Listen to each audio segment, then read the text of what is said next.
Whispering vent, a cry for help in the walls. It started with a whisper. I had just moved into a small studio apartment, the kind of place you take when you're trying to rebuild your life. It wasn't much, just a single room with an attached bathroom and a kitchenette. But it was mine, and for the first time in a long while, I felt like I could finally breathe. The building was old with thin walls and a persistent draft that seeped through the cracks around the windows. The landlord, an elderly man who seemed eager to offload the place, had warned me that the heating system was temperamental. I didn't care. I'd lived in worse places. It was the second night when I heard it, a faint, almost imperceptible voice.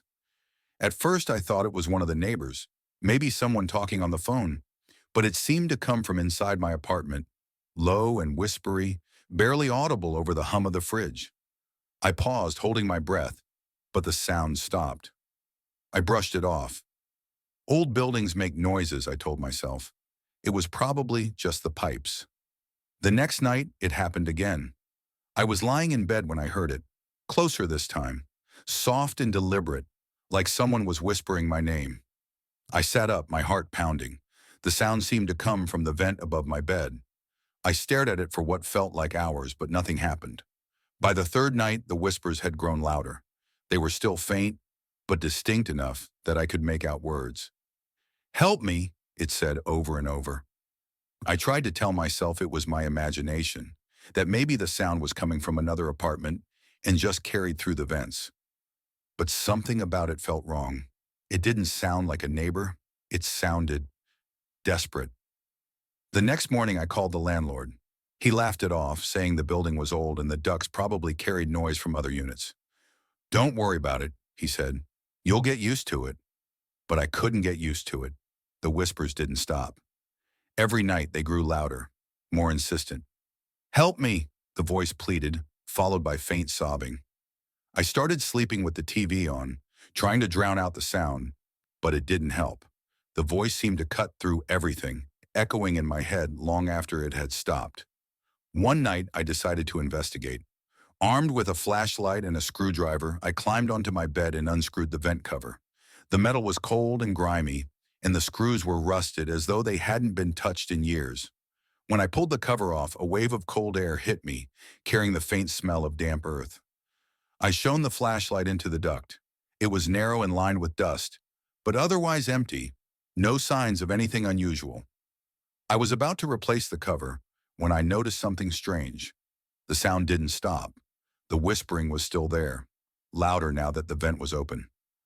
"Help me," it said again, but this time it wasn't coming from the duct. It was behind me. I froze, every hair on my body standing on end. Slowly I turned around, but the room was empty. The voice had stopped. I replaced the vent cover and spent the rest of the night with every light in the apartment turned on. The next day I decided to ask my neighbors if they'd heard anything strange. Most of them shrugged it off, saying the building was old and creaky. But one neighbor, a woman in her 60s who lived down the hall, hesitated. "You're in 3B, right?" she asked. I nodded. She glanced around as though checking to see if anyone was listening. "I used to know the girl who lived there before you," she said. "She wasn't well. Always talking about voices in the vents. Said they were begging for help." She lowered her voice. "She disappeared about 6 months ago. Left all her stuff behind. Cops said she just ran off, but..." She trailed off, shaking her head. "I don't know. That place gives me the creeps." I felt a cold knot of fear tighten in my stomach. That night I tried to convince myself it was just a coincidence. The girl had mental health issues, and I was letting her story get to me. But when I lay in bed, the voice returned. It was louder now and clearer. "I'm here," it said. "In the wall." I couldn't take it anymore. Grabbing a hammer, I pried the vent cover off and began smashing at the duct. Dust and debris rained down as I tore into the wall, desperate to find the source of the voice. The plaster crumbled easily, revealing a hollow space behind the ductwork. Inside was a small, cramped cavity, just large enough to fit a person. My flashlight illuminated something that made my blood run cold.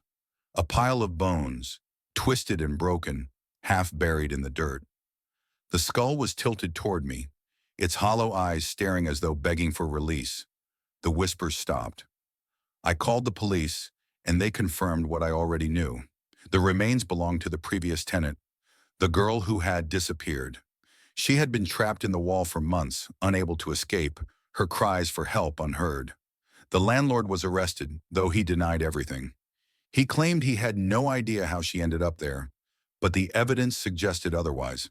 Apparently, the girl had filed multiple complaints about him before she vanished, accusing him of stalking her and letting himself into her apartment without permission.